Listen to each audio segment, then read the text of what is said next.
সোমবার আগরতলার মেলার মাঠ দলীয় কার্যালয়ের সামনে কার্ল মার্কসের 208তম জন্মদিন পালন করা হয় এবং সেখানে উপস্থিত ছিল সংগঠনের বিভিন্ন নেতৃত্বরা। উপস্থিত নেতৃত্বরা জানায় গোটা বিশ্বের শ্রমিক শ্রেণী বিপুল উৎসাহের সঙ্গে ওনার জন্মদিবস পালন করছে। 1818 সালের জার্মানি কার্ল মার্কস জন্মগ্রহণ করেন।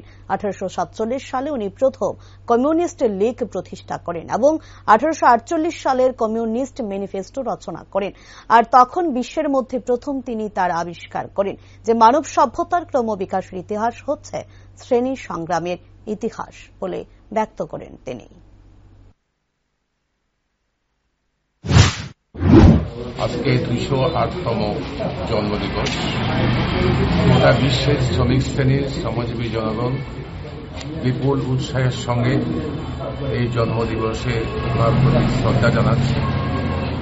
এটা সকালে জানেন যে 1818 সালে জার্মানের ট্রায়ার শহরে কার্ল মার্কস জন্মগ্রহণ করেন। ওনার জন্ম এই পৃথিবীর বুকে নতুন সমাজ গঠনের স্বপ্নকে পৃথিবীর মানুষ প্রথম দেখতে পায়। উনি কার্ল মার্কস 1847 সালে উনি প্রথম কমিউনিস্ট লীগ, ওনার বন্ধু এঙ্গেলস সহ কমিউনিস্ট লীগ প্রতিষ্ঠা করেন। 1848 সালে কমিউনিস্ট ম্যানিফেস্টো রচনা করেন। এই প্রথম কমিউনিস্ট ম্যানিফেস্টোতে বিশ্বের মধ্যে এই প্রথম উনি আবিষ্কার করেন যে মানব সভ্যতার ক্রমবিকাশের ইতিহাস হচ্ছে শ্রেণী সংগ্রামের ইতিহাস এবং পুঁজিবাদী সমাজ হচ্ছে মানব সভ্যতার ক্রমবিকাশের ইতিহাসের জঘন্য রূপ। পুঁজিবাদের পতন অনিবার্য। পুঁজিবাদের গর্ভে যে শ্রমিক শ্রেণীর জন্ম হয়েছে সেই শ্রমিক শ্রেণীর হাতে পুঁজিবাদের মৃত্যু অনিবার্য।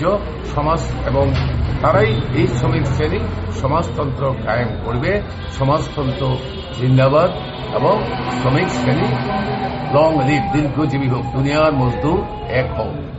এই উদ্দাত্ত আহ্বান গোটা পৃথিবীকে নাড়া দিয়েছিল 1848 সালে কার্ল মার্কস এবং ফ্রেডারিক এঙ্গেলস যখন ম্যানিফেস্টো রচনা করেন। কার্ল মার্কস পৃথিবীর শুধুমাত্র এই ক্ষেত্রে নয়, উনি একজন মহান